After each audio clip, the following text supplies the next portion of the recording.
4 teams have already been sent packing from Fissure Playground, leaving in the most disappointing fashion. 0-2, 2 straight losses, whatever you want to call it. They finished bottom of their GSL groups, and we're going to be discussing exactly why that was. Now, a common theme across these teams, they are rosters who have made changes. Some roster moves you will have definitely heard of, others you will have heard of, but for a very different reason, just because the headline was funny. But in any case, we're going to be looking at why these teams failed, if there's something to salvage, and what to expect from them in the coming season. The first team we're going to be addressing is the team with probably the star of the moment, probably the team with the most successful first season out of this group, but even then, that might be stretching it a bit. They did have their own worries, and that's going to be Heroic. If we look at the round differential, they are the most successful of the eliminated teams. They also are the only team that won a map in both series they played. Honestly, of the other 3 rosters, only one of them won a single map, so probably the least disappointing of this group of 4. Now, of course, they've made this big roster move, bringing in Grix and bringing Nilo off the bench, well, more his choice than anyone else's, in order to round out their roster after having lost Saw and Xfloud, the coach, and their aggressive rivalry they benched, but also some Pius, their AWP. This move was going to take a bit of work to make sense, just because of the roles Xfloud naturally inhabited on this team. He was very aggressive, took a lot of openings, and there was no question when you watched this roster play who's going to be that first man in. The problem we had with Tanir and Nilo is that they both sort of fill a similar role. If you look at them before playing together, and then you look at them now, there's a clear distinction. Both of them want to be doing what one of them now has to do. It's a strange scenario to be left in, and for me, if I'm asking these 2 guys to constantly take it in turns, to figure out who wants to be aggressive, because I've seen a little bit of switching in between them so far in the games, I'm going to be rather worried. I don't want it to be when we're down 12-11 and we need someone to go take an entry path. I don't want to have to see who's up for it. I should know, I should have my guy ready, and he should be out there willing to do it. That was what Xfloud did. As much as it is like a star position that gets heavily set up, being that hard opener who just takes the first fight no matter what, who gets to be aggressive, it's still a role. And it's still one that needs proper fulfilling. And so far, I'm not convinced that Heroic have found their right balance and found the right pieces. If I had to pick between these 2, I would still pick Tanir. When I watch Nilo, I don't see that sort of snappy, explosive player that I really want in those positions. As much as he's an incredibly cerebral player, takes fights very well, does things on good timing, it's just not the kind of fragging I want to see. Tanir, I think, is better at this sort of first bullet, headshot kind of aim. Xfloud was pretty decent at it as well, of course. I just don't think it's the strongest part of Nilo's skill set. I'd love to see him in more the sort of clean-up duty, the second man in sort of position, if you will. Over the course of these 6 maps, they have had a few worries with just about everyone. Grix only had 1 really strong map. Not the most promising start to their life, but also not the easiest run, I guess. They played Big, a team who just seems to have their number, and BetBoom, who are a team to be reckoned with. I mean, they're not a simple team to beat, and they are a team who have had consistency over the last 6 months with their roster. They haven't had to change things up a whole lot. They've brought in Artfrost for Zorte temporarily, but Artfrost is, of course, a very strong AWPer, and they don't need to shift up their playstyle particularly much just to bring him in. To wrap it all up, though, they don't have as much to worry about as other teams do. They did win a couple maps. It's not that bad of a debut, but if you're Heroic or if you're a Heroic fan, you would have liked to have come out of the groups here at least, given the field. We're 1 event into the season, and we're already talking about VirtusPro going home in last place. It doesn't feel like a whole lot has changed now, does it? They've won 0 maps. This is classic VP go straight home. Really disappointing start. Now, we did as a community understand, I think, that the perfecto for Flammus move was not a magical fix. It wouldn't just somehow solve every problem this team has as far as their playstyle, as far as the way the T-sides run, as far as also not having that many star players and without a structure to make the most of this limited star power they have, they just weren't going to be able to outgun anyone. Now, there are some bright spots to highlight that I kind of want to touch on. It does feel like we've got our answers to who's going to be our more aggressive pieces. We are going to be talking about Fame and Flit taking a lot of opening fights. I think Fame being the hard entry, Flit getting some manufactured openers and some chance to trade. It should be a pretty effective duo. It's just going to take a while to get them rolling, I think, because they haven't so far. I see not the worst run for him. He had a couple of decent maps against Tai Lu. Unfortunately, the way the entire event reads for IC isn't very positive, because they play Tyloo, who had a stand-in instead of their AWPer, and he's good. They play MIBR, who have Safe as their AWPer, and he gets out AWPed entirely. So the game plan was found wanting, but also the individuals just not stepping up in the ways you'd have liked.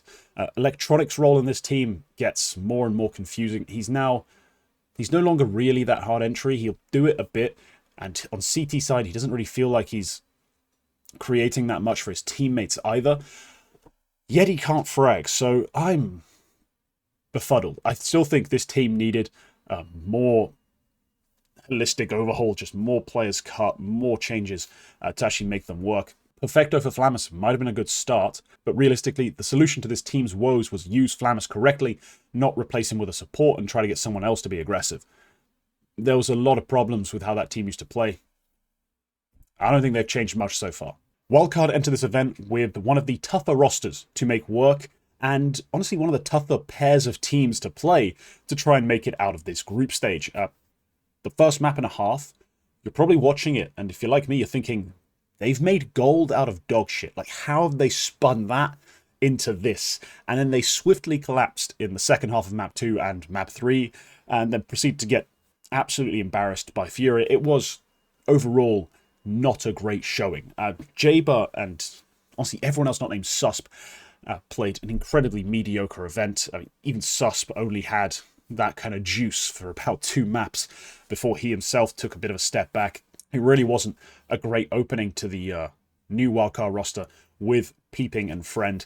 Haven't really justified the moves so far, but yeah, the biggest problem they had, I think, if you're looking at these moves and you're trying to justify them, trying to think, oh, we made the right decision, we really should have brought that guy in. The biggest problem you have is that Peeping looked like he hadn't put his glasses on. Like, the man looked blind. I don't know what he was shooting at. Ends with a firepower rating of 0 because of, well, he barely hit a damn thing all event long. It wasn't a very long event, but still, a bit of a tragedy. And to cut Stanislaw for your Academy AWPer to come in an IGL is a bold move. Now, is bold the right word? It's the polite word. I was frustrated, I was confused, and we've ended up, as people on the outside looking in, feeling quite justified so far, and we haven't been given a reason to believe that we were wrong about that move. Secretly, this was going to be the solution to Wildcard's problems. Now, the caveat they're going to give, the explanation they're going to have, the reasoning is going to be pretty solid. Like, they're going to say it, we're a new roster, we faced Gamer Legion and Furia, 2 teams who aren't really here to just show up. They're teams who are here to make playoffs. They're teams who are in the scene right now looking to make top 10. Whether they will or not is another question, but the fact that they had to play them straight away with their fresh roster, young players, inexperienced players, is going to be an easy excuse. Problem is, they need to maintain a certain ranking coming out of this event, coming out of the events they're playing right now, if they want to keep playing real events and giving their players that experience. For now, it seems like Wildcard are entering a slow drop-off, just going to slide down the rankings a bit. There's some promise on the roster still. I mean, they still have Susp. Jaber has talent. We just don't get to see it that often. And Peeping might still become a very strong rifler. We don't know that for sure. This is his level. Like, we can't be 100% certain this is all he's ever going to be. But so far, so terrible. Now, I've tried my best to not be lazy with Rare Atom, because given their latest roster move, the jokes write themselves. Obviously, you can't go 0-2, 0-2, lose both series in straight maps, having signed someone with that nickname, and not expect to get ridiculed. But obviously, we can't be very surprised. Rare Atom, prior to this event, were not exactly world beaters. They were struggling in China. They were like 3rd best in China, and even then, probably not very convincing 3rd, if we're going to be honest. And they even struggled against general Asian competition. They lose to the Huns, they lose to FlyQuest. They were just not a very strong roster. Cutting somebody and then bringing in Trash doesn't really unfuck the situation. Let's put it that way. There's nothing in that roster move that magically moves them up the leaderboards. We saw in this event that they were completely outgunned. Firstly by Pain, which, you know, Pain have had their moments, but they've also had their downswings. I mean, this is currently probably a very strong iteration of the Pain roster, but still 13-3, 13-3, fairly embarrassing. You did have a map pick in there. Did you not have any ideas? I mean, that's a rough showing. They then played 3D Max, where they played, well, Child King played a strong Dust 2, and they made it to OT, then lost before getting absolutely creamed on map 2. That's just a rough way to end things, especially after such a big, potentially interesting run to make it close on Dust 2. Yeah, to get absolutely blown out in the next map clearly just was an overperformance from one player. Not a whole lot to really complain about. If you're Rare Atom, or if you're a Rare Atom fan, I don't understand if you are, or if you I didn't realize you existed. Maybe you are a big Kaze fan. Is there something to look forward to?